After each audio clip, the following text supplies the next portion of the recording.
21 जून हा आंतरराष्ट्रीय योग दिन हा सर्वत्र योगा दिवस म्हणून साजरा केला जात असतो।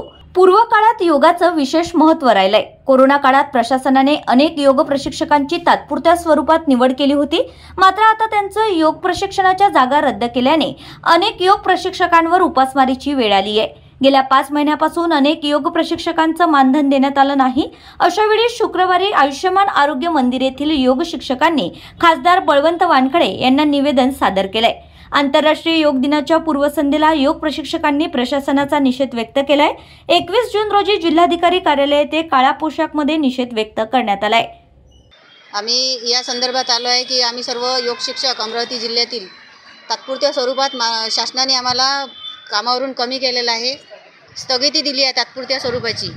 तर आम्हाला शासनाला हेच म्हणायचं आहे की आम्ही जर कधी तुम्ही आम्हाला स्थगिती दिलेली आहे ही यासाठी दिली की तुझा भाव का बरं करत आहे। एकीकडे आम्हाला कमी करून राहिले आणि दुसरीकडे तुम्ही आरोग्यवर्धनी केंद्राअंतर्गतच महानगरपालिकेच्या नियुक्त्या करत आहेत। आम्ही काय करायचं, आमच्या लेकराचं पालनपोषण कसं होईल, आमचं घर कसं चालेल, आमचा उदरनिर्वाह कसा चालणार, त्या संदर्भात आम्ही याआधी निवेदन भरपूर दिलेले आहेत। म्हणून आज पुन्हा आम्ही बळवंतभाऊ वानखडे यांच्या जवळ येऊन आम्ही आमचं पुन्हा स्मरणपत्र दिलेलं आहे। त्यांना विचारत आहोत की साहेब आमचं तुम्ही तुमच्या सभागृहामध्ये जाऊन आमचा विषय मांडा आणि आम्हाला पुनर्नियुक्ती द्या। या संदर्भात 5 वर्षापासून कोरोना काळातही सेवा दिल्या। एकीकडे म्हणते शासन की योग केल्याने आरोग्य दुरुस्त होते आणि दुसरीकडे आम्हालाच कमी करून राहिले। तर आम्ही काय करावं?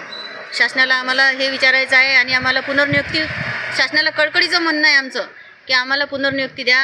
आमचं उदरनिर्वाह हा याच भरोशावर होता आणि आता याच्यानंतर काय करावं हे आम्हाला समजत नाही। सगळेजण असे उद्या 21 जून आहे, आंतरराष्ट्रीय योग दिन आहे। आंतरराष्ट्रीय योग दिवस म्हणून साजरा केला जाते। मोदीजींनी काढलेला आहे, आता हा 11वा आंतरराष्ट्रीय योग दिवस म्हणून साजरा केला जाते। आम्हाला प्रत्येक आरोग्यवर्धनीमधून प्रत्येक योग शिक्षकाला बोलावण्यात येत आहे की उद्याचा तुम्ही योग दिवस हा साजरा करण्यासाठी या। आता आम्ही तो शासनाला सांगत आहोत की आम्ही हा योग दिवस निषेध म्हणून करत आहोत, शासनाचा निषेध करत आहोत आम्ही, योग दिवसाचा नाही। कारण शासनाने आम्हाला कामावरून कमी केलं। आम्ही एकीकडे आंतरराष्ट्रीय योग दिवस म्हणून साजरा करून राहिले आणि दुसरीकडे आम्हाला बेरोजगार केले। उद्या कशा प्रकारे निषेध करणार तुम्ही?